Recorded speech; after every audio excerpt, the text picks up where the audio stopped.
Hello everyone. Welcome to For Nurses Preparation YouTube channel. I am Neeraj Kumar Kathal. Today is 25 February 2022 and today's important MCQs for upcoming nursing jobs exams are: first question. A client is admitted to emergency room with a renal calculi and is complaining of moderate to severe flank pain and nausea.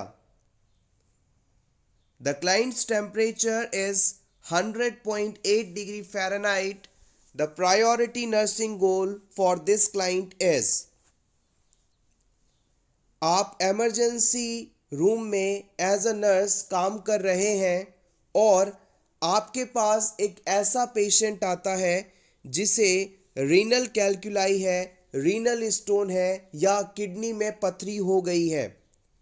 ये patient आपके पास आने के बाद कहता है कि उसे flank area में यानी कि कमर के साइड वाले हिस्सों में बहुत ही ज़्यादा सीवियर पेन हो रहा है, साथ ही साथ उसे नोजिया भी फील हो रहा है। जैसे ही इस पेशेंट का आप टेम्परेचर असेसमेंट करते हैं तो इसके अंदर 100.8 डिग्री फ़ारेनहाइट बॉडी टेम्परेचर देखने को मिलता है।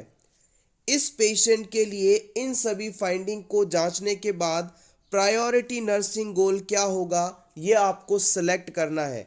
आपके ऑप्शंस हैं: maintain fluid and electrolyte balance, control nausea, manage pain, prevent urinary tract infection.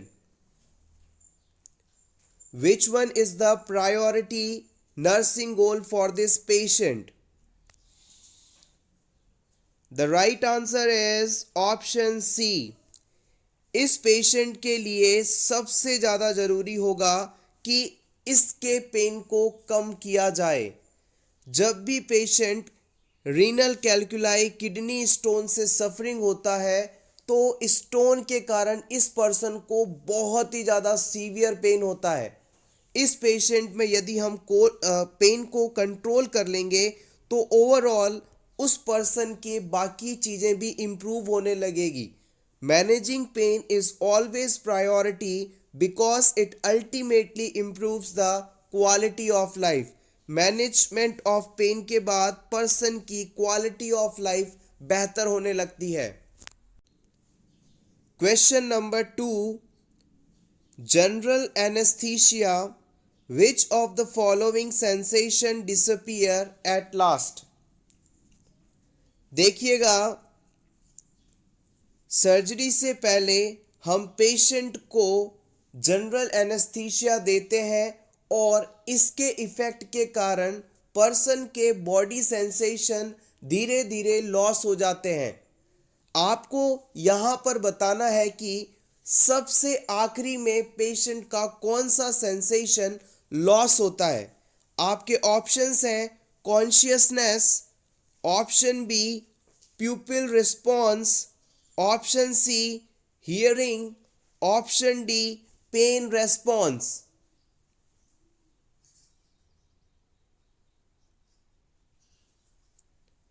The right answer is option C. General anaesthesia देने के बाद पर्सन पूरी तरह से बेहोश होने तक सबसे लास्ट सेंसेशन हियरिंग का लॉस होता है, यानी बेहोशी आने के बहुत ही समय तक उसे सुनाई देता है। Question number 3, a second year nursing student has just suffered a needle stick while working with a patient that is positive for AIDS. Which of the following is the most important action that a nursing student should take? एक nursing student जो कि एक ऐसे patient को care provide कर रहा था जो एड्स से सफरिंग था, HIV एड्स से ग्रसित था। इस पेशेंट को केयर प्रोवाइड करने के दौरान अचानक उसे निडल स्टिक इंजरी हो जाती है। निडल स्टिक इंजरी का मतलब है, मान लीजिए पेशेंट ने कोई इंजेक्शन HIV पेशेंट को लगाया और फिर निडल पर कैपिंग करते समय गलती से ये निडल पर्सन की फिंगर पर इंसर्ट हो गई, चुभ गई, प्रिक हो गई। तो इस सिचुएशन में सबसे पहला और इम्पॉर्टेंट एक्शन इस नर्सिंग स्टूडेंट को क्या लेना चाहिए? Option A, immediately see a social worker, इसे किसी सोशल वर्कर के पास जाना चाहिए। Option B, start prophylactic AZT treatment, इस पर्सन को AZT ट्रीटमेंट स्टार्ट कर देना चाहिए। Option C, start prophylactic pentamidine treatment, इसे पेंटामाइड ट्रीटमेंट लेना चाहिए। या फिर ऑप्शन डी, सीक काउंसलिंग, इसे अपनी काउंसलिंग करवानी चाहिए।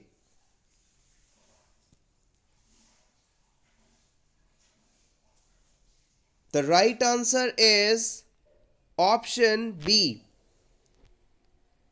देखिएगा, हम सभी इस बात को बहुत ही अच्छे तरीके से जानते हैं कि HIV एड्स एक ब्लड बॉर्न डिजीज़ है, या फिर इसे हम कह सकते हैं कि ये एक बहुत ही डेंजरस डिजीज़ है। इस प्रकार के पेशेंट्स को केयर प्रोवाइड करते समय हमें बहुत ही सावधानी रखने की आवश्यकता होती है।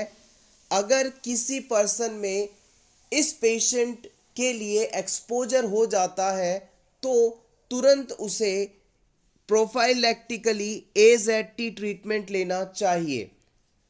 प्रोफाइलैक्टिक ट्रीटमेंट का मतलब है कि पेशेंट को अभी वो डिजीज़ नहीं है, लेकिन भविष्य में ना हो जाए इस चीज़ का प्रिवेंशन रोकना।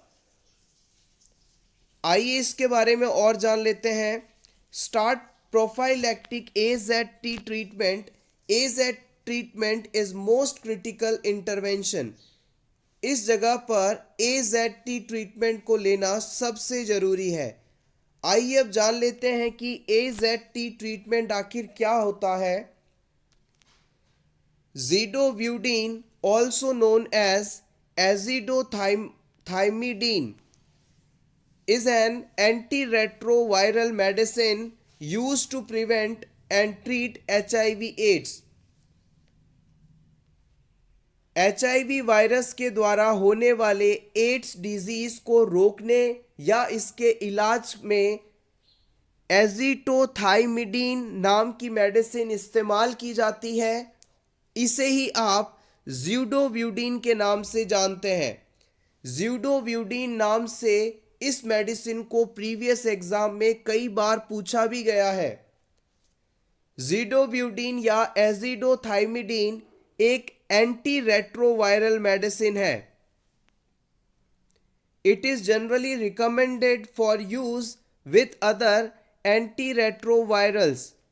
इस मेडिसिन का इस्तेमाल दूसरी एंटी रेट्रोवायरल्स वैक्सीन्स के साथ करने की रिकमेंडेशन दी जाती है, यानी इसे अकेले नहीं लिया जाता। It may be use to prevent mother to child spread during birth after needle stick injury और other potential exposure. Zidovudine drug का इस्तेमाल मुख्य रूप से पेशेंट में HIV वायरस के ट्रांसमिशन, डिजीज ट्रांसमिशन को रोकने के लिए किया जाता है। जब बच्चा डिलीवर होता है तो डिलीवरी के दौरान मदर यदि HIV पॉजिटिव है तो मदर से ये इन्फेक्शन, ये डिजीज बच्चे में ना पहुंच जाए, उस समय आप ज़िडोव्यूडिन दे सकते हैं। या किसी हेल्थ केयर प्रोफेशनल को निडल स्टिक इंजरी हो जाए तो एज अ प्रोफाइलैक्टिकली भी आप ज़िडोव्यूडिन का इस्तेमाल कर सकते हैं। इसके साथ अगर किसी भी पर्सन को ये डाउट होता है कि वो किसी ऐसे पर्सन के संपर्क में आया है जिसे एड्स है, तो उनमें भी प्रोफाइलैक्टिकली हम एज़िडोथाइमिडीन या ज़िडोव्यूडिन मेडिसिन का इस्तेमाल कर सकते हैं। आप चाहे तो इसका स्क्रीनशॉट ले सकते हैं, बहुत ही इंपॉर्टेंट मेडिसिन है ये। Question number 4. In the type of cord prolapse, when the cord is lying before the presenting part in intact bag of membrane, it is known as. देखिएगा, प्रेगनेंसी के दौरान बैग ऑफ मेम्ब्रेन अभी rupture नहीं हुआ है और बच्चे के प्रेजेंटिंग पार्ट से पहले यानी हेड से पहले अगर अम्बिलिकल कॉर्ड फील हो रही है तो ये कंडीशन कौन से टाइप का कॉर्ड प्रोलैप्स कहलाएगी? Option A occult prolapse, option B cord presentation, option C cord prolapse, option D hidden prolapse.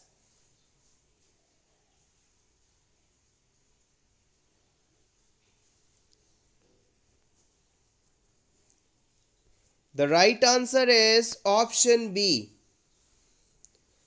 यहां पर ये कंडीशन कॉर्ड प्रेजेंटेशन कहलाएगा. देखिएगा, बच्चा अभी डिसेंट डाउन हो रहा है, वुम्ब में है और बच्चे का ये मान लीजिए प्रेजेंटिंग पार्ट है ये वाला हेड और बच्चे की अम्बिलिकल कॉर्ड इस प्रेजेंटिंग पार्ट से आगे है लेकिन बैग ऑफ मेम्ब्रेन के अंदर है. तो इस प्रकार का जो सिचुएशन है उसे आप कॉर्ड प्रेजेंटेशन के नाम से जानते हैं. और अगर कॉर्ड प्रोलैप्स को आप और क्लियरली समझना चाहें तो कॉर्ड प्रोलैप्स एग्जैक्टली वह सिचुएशन होती है जब ये बैग ऑफ मेम्ब्रेन रप्चर हो जाए, फट जाए और एमनियोटिक फ्लूइड यहाँ से निकलकर बाहर आ जाए और बच्चे के प्रेजेंटिंग पार्ट से पहले अम्बिलिकल कॉर्ड यदि बाहर आती है तो इस प्रकार की सिचुएशन कॉर्ड प्रोलैप्स कहलाएगी. होपफुली ये कंडीशन आपको क्लियर हो गई होगी. आइए एग्जैक्ट डेफिनेशन से इसे एक बार और समझ लें, अब आपको ये कॉन्सेप्ट क्लियर हो जाएगा. In the type of when the cord is lying before the presenting part in intact bag of membrane, it is known as cord presentation. देखिएगा, बैग ऑफ मेम्ब्रेन अभी रप्चर नहीं हुआ है और इसके अंदर बच्चे के प्रेजेंटिंग पार्ट से पहले यदि अम्बिलिकल कॉर्ड मौजूद है तो इस प्रकार की सिचुएशन को आप कॉर्ड प्रेजेंटेशन के नाम से जानते हैं. आप चाहे तो इसका स्क्रीनशॉट ले सकते हैं, इंपॉर्टेंट है.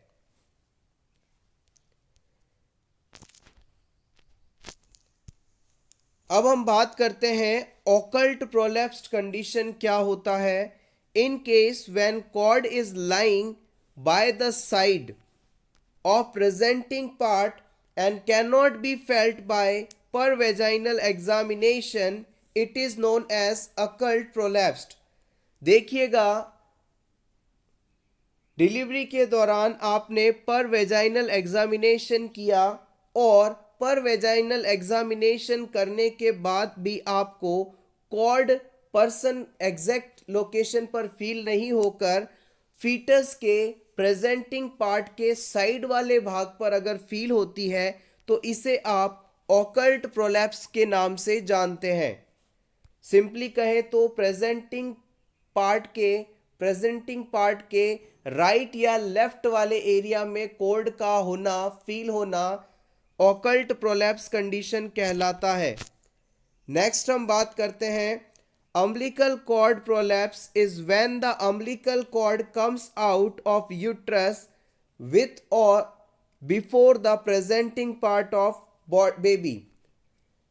अब हम बात कर रहे हैं तीसरी important condition umbilical cord prolapse की. इससे पहले हमने डिस्कस किया था अम्बिलिकल प्रेजेंटेशन. अब हम बात कर रहे हैं अम्बिलिकल कॉर्ड प्रोलैप्स की. इस सिचुएशन के अंदर क्या होता है, बैग ऑफ मेम्ब्रेन रप्चर हो गया, एमनियोटिक फ्लूइड बाहर आ गया और अब बच्चे के प्रेजेंटिंग पार्ट से पहले अम्बिलिकल कॉर्ड बाहर आ गई है. ये कंडीशन अम्बिलिकल कॉर्ड प्रोलैप्स के नाम से जानी जाती है. The concern with cord prolapse is that pressure on cord from the baby will compromise blood flow to the baby. अब देखिएगा, अगर अम्बिलिकल कॉर्ड प्रोलैप्स होता है तो इसमें दिक्कत क्या है, क्यों इसे इतना इंपॉर्टेंस दिया जाता है। जब भी अम्बिलिकल कॉर्ड पहले आ जाती है प्रेजेंटिंग पार्ट से, तो इस सिचुएशन में बच्चे के द्वारा लगातार अम्बिलिकल कॉर्ड पर एक दबाव बनाया जाता है और इस दबाव की वजह से अम्बिलिकल कॉर्ड पिचक जाती है और यहाँ से जो ब्लड फ्लो है वो रुक जाता है। इस अम्बिलिकल कॉर्ड से बच्चे तक प्रॉपर ब्लड नहीं पहुंच पा रहा होता और ब्लड के अभाव में कहीं बच्चे की डेथ ना हो जाए, इस सिचुएशन को प्रिवेंट करने के लिए अम्बिलिकल कॉर्ड प्रोलैप्स कंडीशन को तुरंत अटेंशन देना जरूरी माना जाता है। आप चाहें तो इसका स्क्रीनशॉट ले सकते हैं, इंपॉर्टेंट है। Question number 5, contra indication for liver biopsy is. आपको बताना है कि इन चारों ऑप्शंस में से किस सिचुएशन के होने पर आप लीवर बायोप्सी नहीं कर सकते।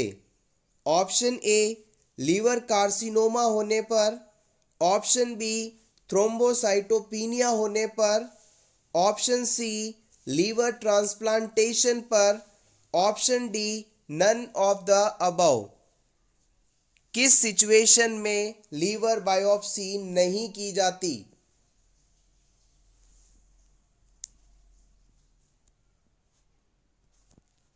The right answer is option B, thrombocytopenia. Thrombocyte का मतलब होता है प्लेटलेट्स। थ्रोम्बोसाइट को आप प्लेटलेट के नाम से भी जानते हैं। अगर किसी भी शब्द के पीछे एज अ सुफिक्स पीनिया शब्द लग जाए तो इसका मतलब होता है उसकी डेफिशिएंसी, उसकी कमी। यानी अगर किसी पर्सन में थ्रोम्बोसाइट्स या प्लेटलेट की कमी है तो उस पर्सन के अंदर प्रॉपर क्लॉटिंग नहीं हो पाएगी। और अगर आपने इस पर्सन के अंदर लीवर से बायोप्सी का सैंपल लिया तो वहाँ पर बहुत ही ज़्यादा ब्लीडिंग हो सकती है। तो हमेशा याद रखिएगा, अगर पर्सन में प्लेटलेट की संख्या नॉर्मल से कम है तो वहाँ पर आप लीवर बायोप्सी नहीं करेंगे, it is Contra indicated. Normal platelet count 1.5 lakh से 3.5 लाख के अकॉर्डिंग होता है। आइए इससे जुड़े कुछ और पॉइंट्स को डिस्कस कर लें, इंपॉर्टेंट है।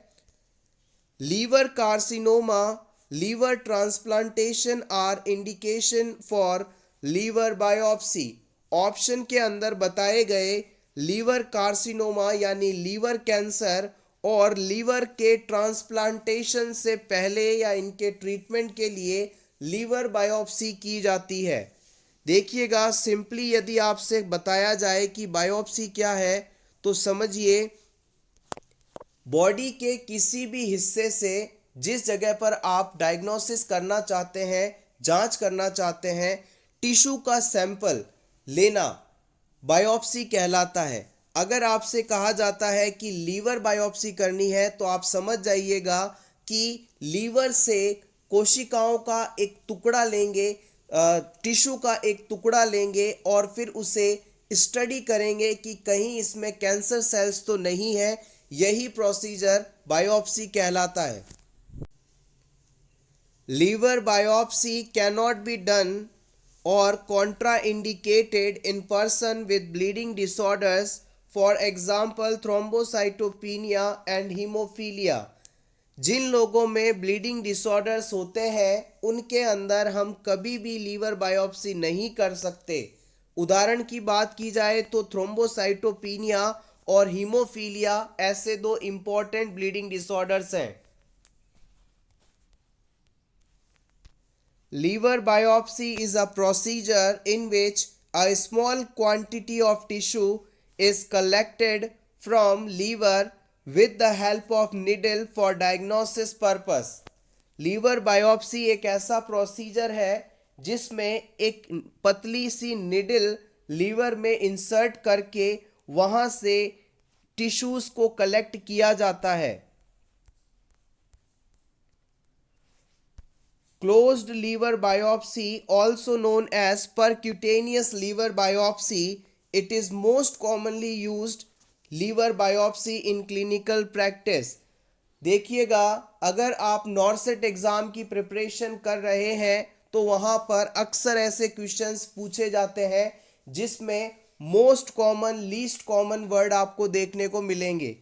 आपसे अगर पूछ लिया जाए कि क्लिनिकल प्रैक्टिस में सबसे ज़्यादा किस प्रकार की बायोप्सी लीवर के लिए की जाती है, तो आप कहेंगे closed liver biopsy. Closed liver biopsy को आप परक्यूटेनियस लीवर बायोप्सी के नाम से भी जानते हैं. आप चाहें तो इसका स्क्रीनशॉट ले सकते हैं, इंपॉर्टेंट है. For liver biopsy 16 gauge needle are used. याद रखिएगा, लीवर बायोप्सी के लिए कितने साइज की निडल इस्तेमाल की जाती है, तो आप याद रखेंगे 16 गॉज की, 16 गॉज साइज की.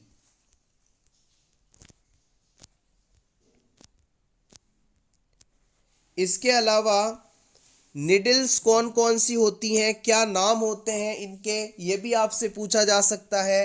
तो याद रखेंगे, लीवर बायोप्सी में दो प्रकार की निडल्स का इस्तेमाल किया जाता है. सबसे पहले विम सिल्वरमैन निडल और फिर दूसरी आती है बिरघम निडल.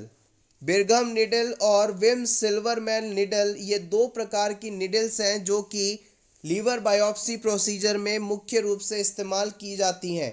और अगर आपसे पूछ लिया जाए कि इन दोनों में से भी सबसे ज़्यादा कौन सी इस्तेमाल की जाती है, तो आप बताएंगे Birmingham needle. Birmingham needle is mostly used.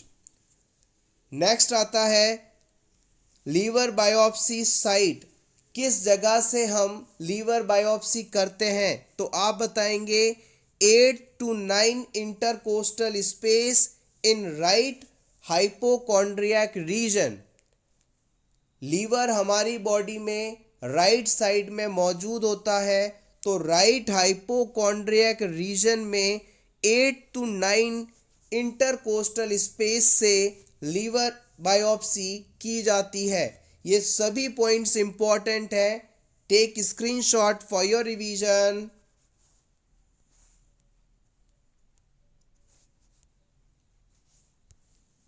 After liver biopsy, give the client right lateral position and apply pillow under the puncture site to maintain this position for 3 to 5 hours. Previous exam में इस question को भी पूछा गया है कि liver biopsy करने के बाद पेशेंट को कौन सी पोजीशन दी जाती है. आपको बताना है कि लीवर बायोप्सी के बाद पर्सन को हम राइट लेटरल पोजीशन देते हैं, यानी दाईं करवट पर सुलाते हैं और एक पिलो उसके पंक्चर साइड वाले एरिया के नीचे रखा जाता है और पर्सन को इस पोजीशन में कम से कम 3 से 5 घंटों तक रखना होता है ताकि ब्लीडिंग का रिस्क मिनिमम हो जाए. Most common complication after liver biopsy is haemorrhage. अगर आपसे पूछा जाए कि लीवर बायोप्सी के बाद सबसे ज़्यादा होने वाला कॉम्प्लिकेशन कौन सा है, तो आप बताएंगे haemorrhage. Take screenshot.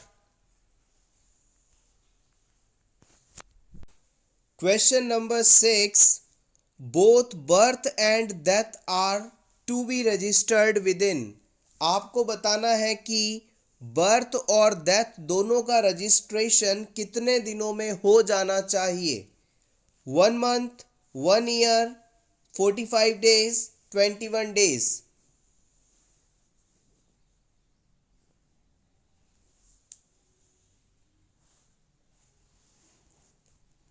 The right answer is option D. Birth and death registration act 1969 में आया था. पहले बर्थ और डेथ दोनों की रजिस्ट्रेशन की डेज अलग अलग होते थे, लेकिन रिसेंट चेंज के अनुसार दोनों का रजिस्ट्रेशन 21 दिनों के अंदर करवाना जरूरी होता है. Option D correct. Question number 8. The nurse is caring for a client who is receiving blood transfusion therapy. Which clinical manifestations should alert the nurse to hemolytic transfusion reaction? Select all that may apply. किसी client को blood transfusion किया जा रहा है, इस patient में कौन से साइन एंड सिम्टम मिलने पर आप ये मानेंगे कि इस पेशेंट को हीमोलाइटिक ट्रांसफ्यूजन रिएक्शन हो रही है? आपके ऑप्शंस हैं apprehension, tachycardia, hypertension, headache.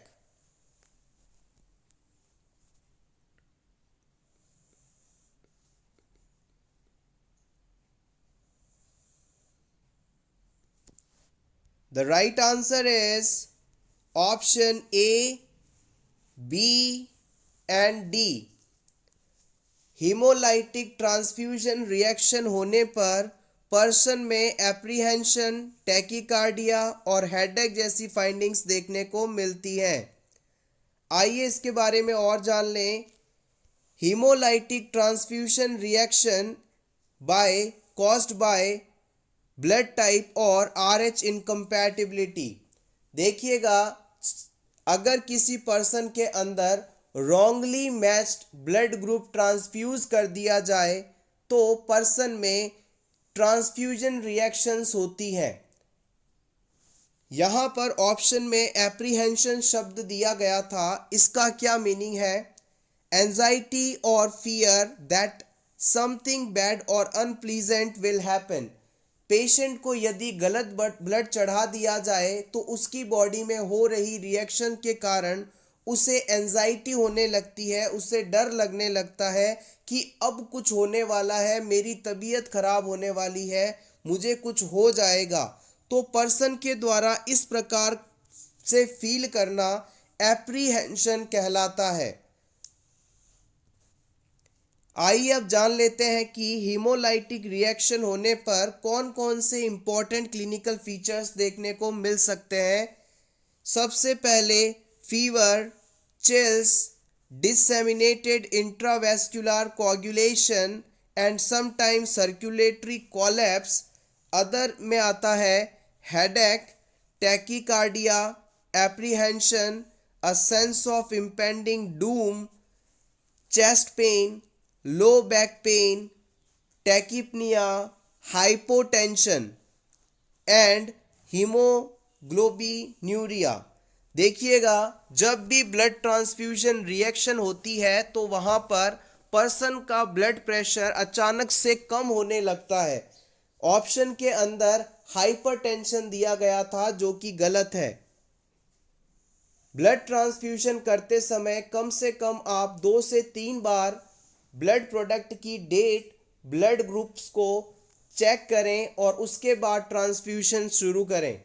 Transfusion में भी शुरुआती पहले 15 मिनट आपको बहुत ही स्लो रेट से ट्रांसफ्यूजन करना है और उसके बाद फिर आपको धीरे धीरे ट्रांसफ्यूजन की रेट को बढ़ाना है। ब्लड का ट्रांसफ्यूजन 1 यूनिट का 3 से 4 घंटे में हो जाना चाहिए। इससे कम समय में अगर आप ब्लड देते हैं तो पर्सन के अंदर हाइपरवोलीमिया हो सकता है और इससे ज़्यादा समय तक अगर आप ब्लड ट्रांसफ्यूजन करते हैं तो पर्सन में सेप्टिसीमिया होने के चांसेस रहते हैं। Priority nursing action while any transfusion reaction occur, stop the transfusion and inform the doctor. अगर मान लीजिए आपने किसी पेशेंट को ब्लड लगाया और उसमें अचानक से ट्रांसफ्यूजन रिएक्शन शुरू हो गई तो इस सिचुएशन में प्रायोरिटी नर्सिंग एक्शन क्या होगा? इस क्वेश्चन को कई बार एग्जाम में पूछा गया है, बहुत ही इंपॉर्टेंट है ये पॉइंट। सबसे पहले ट्रांसफ्यूजन रिएक्शन होने पर आपको तुरंत जो ब्लड ट्रांसफ्यूजन है उसे स्टॉप कर देना है और फिर डॉक्टर को इन्फॉर्म करना है। आप चाहें तो इसका स्क्रीनशॉट ले सकते हैं। Question number 9, which artery supplies oxygenated blood to the stomach. आपको बताना है कि कौन सी आर्टरी स्टमक को ब्लड सप्लाई पहुंचाती है? Option A carotid artery, option B aorta, option C coeliac artery, option D cephalic artery.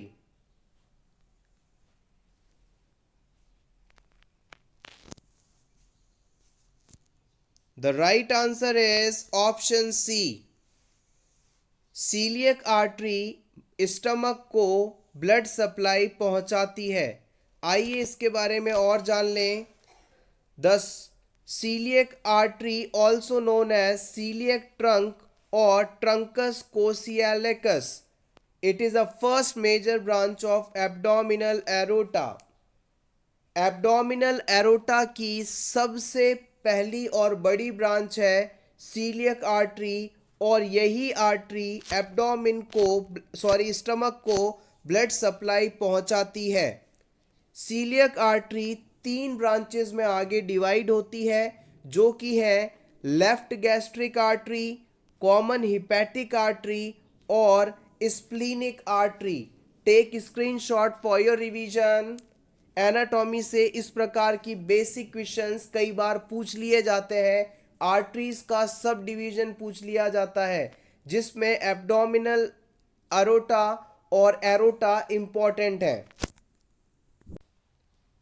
Question number 10, vermiform appendix is a part of. आपको बताना है वर्मीफॉर्म अपेंडिक्स या सिंपली अपेंडिक्स किसका भाग होता है? स्मॉल इंटेस्टाइन का, कॉलोन का, स्टमक का या लार्ज इंटेस्टाइन का? अपेंडिक्स किसका पार्ट माना जाता है, किससे जुड़ा होता है?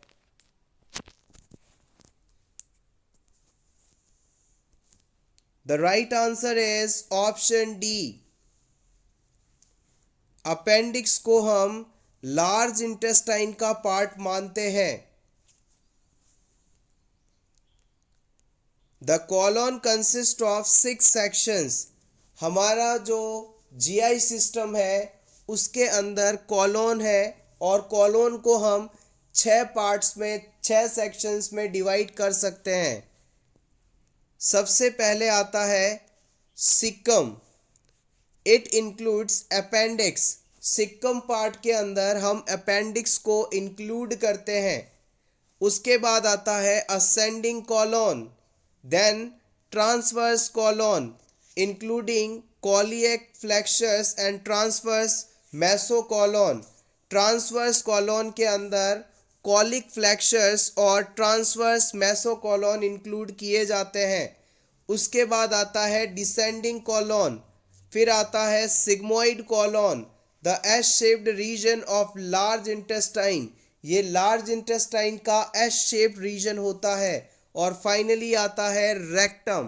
तो इस प्रकार से हम लार्ज इंटेस्टाइन को या कॉलोन को 6 पार्ट्स में डिवाइड कर सकते हैं, 6 सेक्शंस में डिवाइड कर सकते हैं। अगर आप इसे डायग्राम के थ्रू समझना चाहें तो इस प्रकार से समझिए।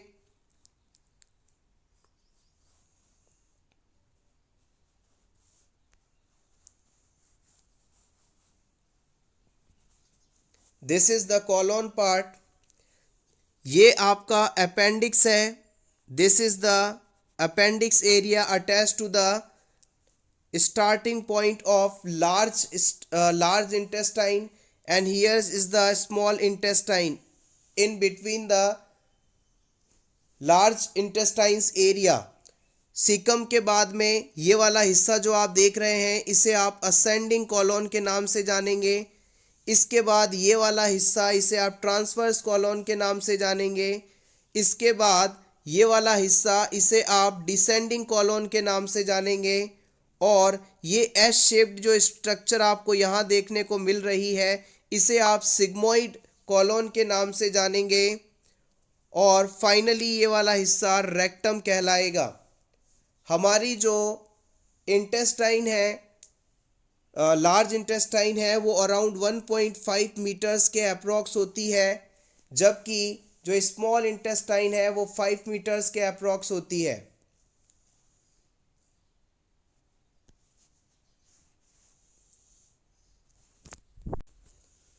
Next question. You are taking the history of 14 years old girl who has BMI of 18. The girl reports inability to eat, induced vomiting, and severe constipation. Which of the following would you most likely suspect? एक 14 years की girl है जिसका BMI 18 आया है और ये girl आपसे कहती है कि वो खाना नहीं खा पाती और खाने के बाद वॉमिटिंग करने की कोशिश करती है और उसे सीवियर कॉन्स्टिपेशन रहता है। इस सिचुएशन में इन चारों ऑप्शंस में से इस गर्ल को कौन सी प्रॉब्लम हो सकती है? Multiple sclerosis, anorexia nervosa, bulimia या फिर सिस्टेमिक स्क्लेरोसिस।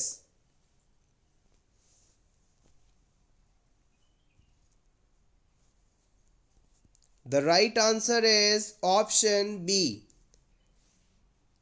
एनोरेक्सिया नर्वोसा एक ईटिंग डिसऑर्डर है जो कि एडोलेसेंट फीमेल में सबसे ज़्यादा पाया जाता है। इस डिजीज़ कंडीशन में फीमेल्स ये कोशिश करती हैं कि वो अपने वेट को कम से कम रखें। वो अंडर वेट होते हुए भी ऐसा महसूस करती हैं कि वो ओवर वेट है, बहुत ही ज़्यादा हेल्दी हैं। तो इस वजह से वो कम से कम खाना खाती हैं और खाना खाने के बाद तुरंत वॉमिटिंग करने की कोशिश करती हैं।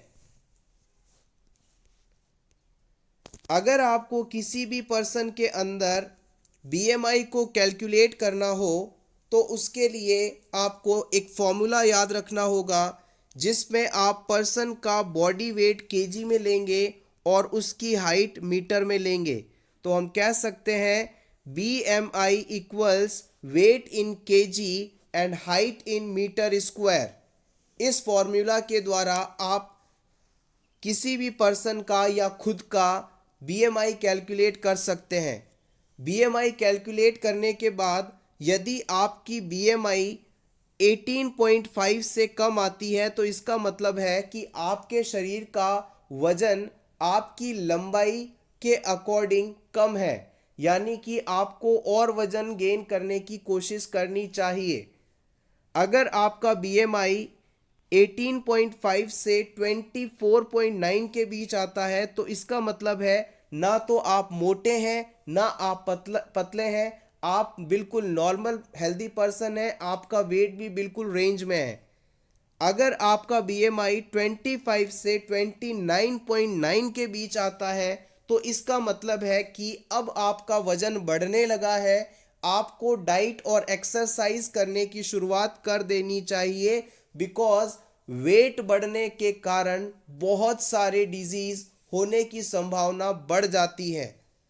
अगर BMI कैलकुलेटर के अकॉर्डिंग आपका BMI 30 या इससे अधिक आता है तो आप ये समझ जाइएगा कि आप मोटापे का शिकार हो चुके हैं, ओबेसिटी का शिकार हो चुके हैं। अब आपको स्ट्रिक्ट मेजर्स लेने की ज़रूरत है। इस वीडियो को देखने के बाद आप भी कमेंट सेक्शन में अपना BMI कैलकुलेट करके ज़रूर बताइएगा कि आप किस कैटेगरी में हैं, अंडरवेट, नॉर्मल, ओवरवेट या ओबेस। आप चाहें तो इसका स्क्रीनशॉट ले सकते हैं। प्रीवियस एग्जाम में BMI कैसे कैलकुलेट करते हैं, इसका फॉर्मूला और किस सिचुएशन में किस रेंज में पर्सन नॉर्मल होता है, ओबेस होता है या अंडरवेट होता है, इन सभी चीज़ों को पूछा गया है। बहुत ही इंपॉर्टेंट स्लाइड है ये। Next question. In ICU, you perform a hot test for identifying protein in urine. Which reagent is used in hot test? देखिएगा, एक पर्सन इंटेंसिव केयर यूनिट यानी ICU में एडमिट है और इस पर्सन के यूरिन में प्रोटीन प्रेजेंट है या नहीं, इस चीज़ को टेस्ट करने के लिए, पता करने के लिए हॉट टेस्ट करवाया जा रहा है। एज अ नर्स इस टेस्ट को करने के लिए आपको कौन से रिएजेंट की आवश्यकता होगी?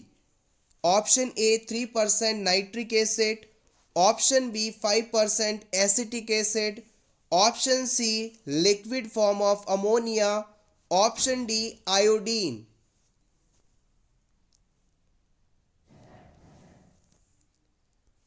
The right answer is option B.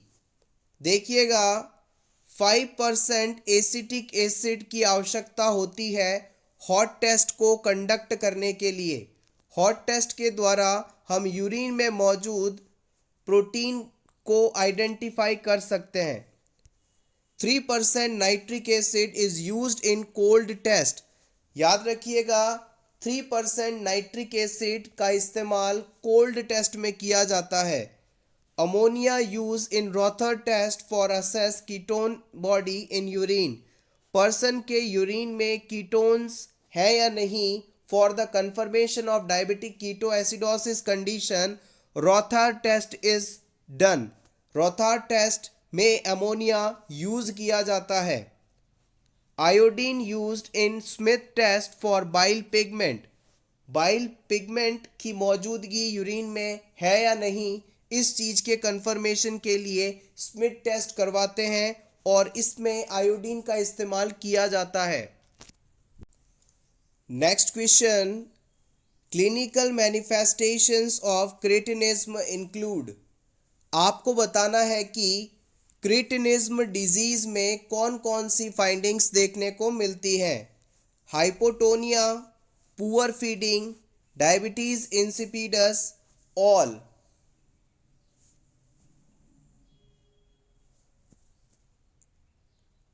The right answer is option D।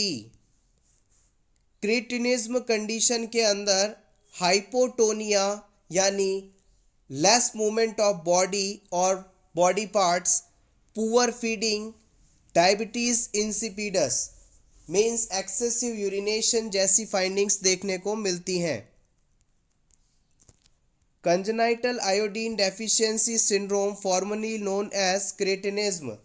Cretinism is a condition characterized by physical deformity and learning difficulties that is caused by congenital thyroid deficiency। देखिएगा अगर किसी बच्चे में जन्म के समय और उसके बाद आयोडीन पर्याप्त मात्रा में ना लिया जा रहा हो तो उससे उस बच्चे के शरीर में थायराइड हार्मोन की मात्रा बहुत ही कम हो जाती है। हम ये इस बात को अच्छे तरीके से जानते हैं कि आयोडीन ही थायराइड हार्मोन के फॉर्मेशन के लिए आवश्यक है। अगर आयोडीन नहीं होगा तो थायराइड हार्मोन नहीं बनेगा। थायराइड हार्मोन की कमी होगी तो पर्सन के अंदर फिजिकल और मेंटल दोनों ही डेवलपमेंट कम होंगे। पर्सन फिजिकली डिफॉर्मिड होगा और लर्निंग डिफिकल्टीज के साथ होगा। इसी कंडीशन को आप क्रेटिनिज्म के नाम से जानते हैं। अगर जन्मजात रूप से बच्चे में थायराइड हार्मोन की कमी हो तो ये कंडीशन क्रेटिनिज्म कहलाती है और ऐसे बच्चे शारीरिक और मानसिक रूप से कमजोर होते हैं। Question number 17, the antidote for magnesium sulphate overdose. Magnesium sulphate की ओवरडोज होने पर एंटीडोट के रूप में किसे इस्तेमाल किया जाता है। 10% calcium, naloxone, naltrexone, magnesium gluconate.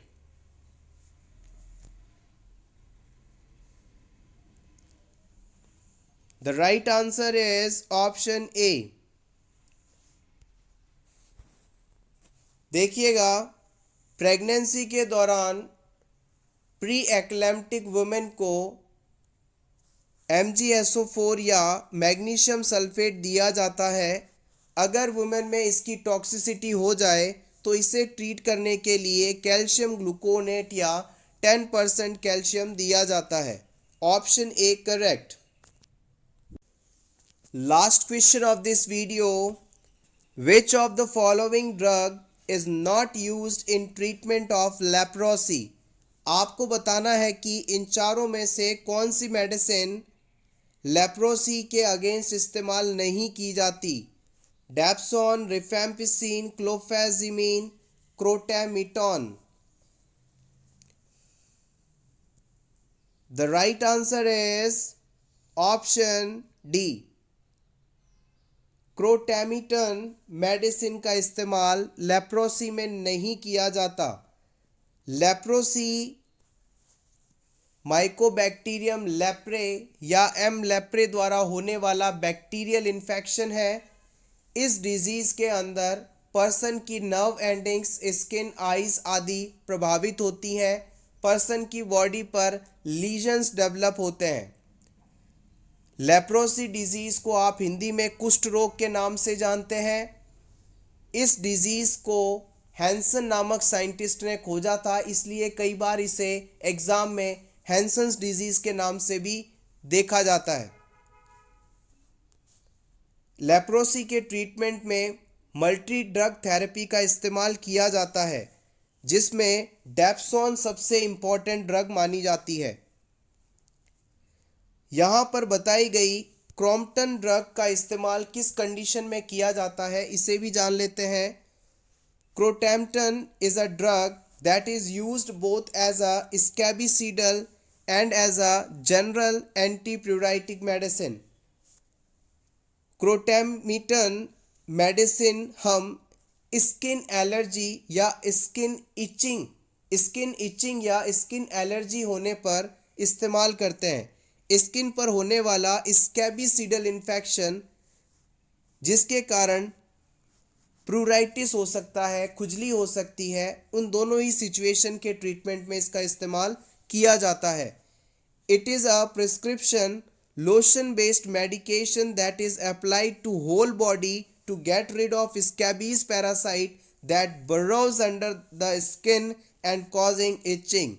देखिएगा, जो स्कैबिसाइड पैरासाइट होता है ये पेशेंट की बॉडी स्किन के जस्ट नीचे पाया जाता है और इसी की प्रेजेंस के कारण लगातार पर्सन को इचिंग होती है। ये क्रोमिटन मेडिसिन जो है लोशन फॉर्म में अवेलेबल होती है। इसे पूरी बॉडी पर अप्लाई करके इस डिजीज से, इचिंग से आप रिलीफ पा सकते हैं। Take screenshot for your revision. Thank you so much everyone for watching this complete video. अगर आपको आज का ये वीडियो अच्छा लगा हो तो प्लीज़ वीडियो को लाइक कर दीजिएगा और इसी तरह के और वीडियोस देखने के लिए for nurses preparation YouTube channel को ज़रूर सब्सक्राइब करें। Best of luck.